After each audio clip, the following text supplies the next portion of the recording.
I know. The real competition to the Realme 10 Pro Plus was not the Redmi Note 12 Pro Plus, but the Redmi Note 12 Pro. So I'm about to set that right in this video, and we're going to be comparing the Samsung HM6 108 megapixel camera on the Realme 10 Pro Plus to the Sony IMX766 inside the Redmi Note 12 Pro, and find out which one has a better camera setup. If you don't know me yet, I'm Ershad. You're watching Trakin Tech English. Let the battle begin. Directly jumping into the primary camera details, both the phones capture fine textures and details well. But Redmi's Sony IMX766 offers slightly more corner sharpness though. Also, both the phones do tend to over sharpen slightly to make the images look crisper. I'd say that when you look at details and sharpness, it's a tie between the two for me. Now, if you like the kind of content that we make, it would be great if you guys could subscribe to our channel and hit the bell icon right next to it to get notified whenever we put out an awesome new tech video.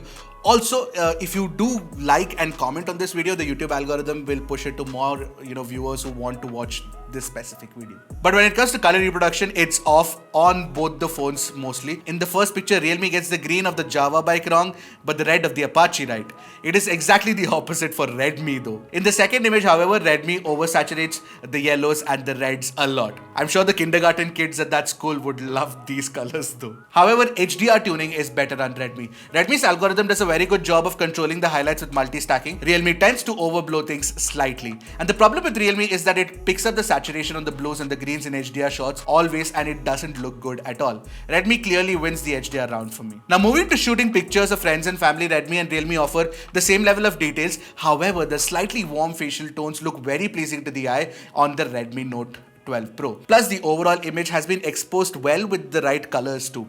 Realme doesn't look as good. Now, even if you're shooting against the light, Redmi offers more natural details, better HDR performance, and well-tuned colors as well. Easy victory here again for the Redmi Note 12 Pro compared to the Realme 10 Pro Plus. In portraits, you get great edge detection on both, but whether it is the natural-looking bokeh on the rear or the way the facial tones and colors are reproduced, Xiaomi's algorithm is just way better. It is a more convincing, more natural-looking portrait shot. Despite being a software recreated one, Realme doesn't match up. Finally, in low-light shots without any night mode algorithm, Sony's IMX766 offers a brighter exposure, well-rendered colors, and cleaner dynamics. With night mode, Realme does improve, and the comparison is now neck to neck. In fact, in almost every parameter like details, exposure, and dynamic range, there is really no separating the two. But when you're shooting in extreme low-light conditions, basically when it gets really dark, with or without the night mode, Realme offers a brighter exposure, sharper textures, and more natural colors. Redmi's turned out too yellow and kind of soft out here. Except for if you're shooting in extreme low light scenarios,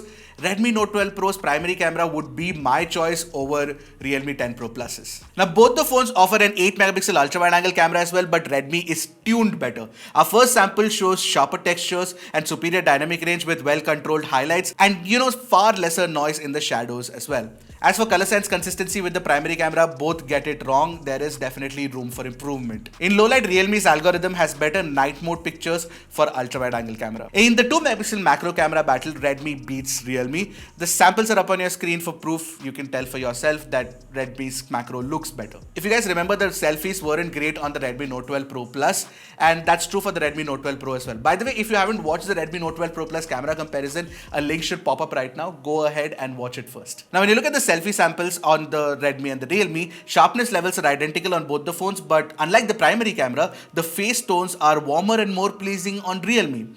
The reds on my skin are slightly heightened on, Redmi's Selfie. The HDR performance is great on both. The dynamics are well maintained on both. The rest of the parameters are same as I evaluated on the primary. Now, the same is true for portraits. The edge detection is equally good on both, but facial tones are more pleasing on Realme. In low light selfies, Redmi goes for a natural night mode tuning, where Realme amps up the sharpness and over-processes it, and therefore it amps up the grains as well. I mean, in low-light selfies, I generally prefer the Redmi, but both are pretty average, I would say. Redmi's selfie camera is not bad per se, but you will have to, fix the pictures in post. Realme's is good by default. You can shoot a maximum of 4K 30 FPS using both the phones, but you get slightly higher bit rates and therefore crisper details too on the Redmi. You also get optical image stabilization on the Redmi, and therefore you can see slightly better stabilization as well. Not that it is great, but it is not as shaky as Realme. Moreover, the sound recording is undoubtedly superior on Redmi. The only area where Realme does better is in controlling the highlights on the rear. I'm recording a 4K 30 FPS video using the Redmi Note 12 Pro and the Realme 10 Pro Plus. I'm recording a 4K 30 FPS video using the Redmi Note 12 Pro and the Realme 10 Pro Plus. But Realme does have one advantage, and that is super stabilization option in 1080p 60 FPS video recording. So if you shoot a lot of high frame rate video, it will come in handy. However, when you come back to 1080p 30 FPS, I think Redmi wins again. In ultra-wide angle videos, you can shoot 1080p 30 FPS on both the phones, and this time the tables have turned and Realme shoots slightly higher bitrate, and therefore you can see slightly more detailed footage as well. Otherwise, stabilization, colors and dynamic range, there's nothing to tell the two apart. Now Redmi has the advantage in selfie videos because you can shoot in 1080p 60 FPS, albeit without electronic image stabilization. In 1080p 30 FPS, both the phones do offer EIS. Now you get better facial tones on Realme, but every other parameter is better on Redmi. You get higher bitrate video, better dynamic range, and very good sound recording as well. This is a 1080p 30 FPS video recording using the front camera on both these phones. Redmi can of course do 1080p 60 FPS. This is a 1080p 30 FPS video recording using the front camera on both these phones. Redmi can of course do 1080p 60 FPS.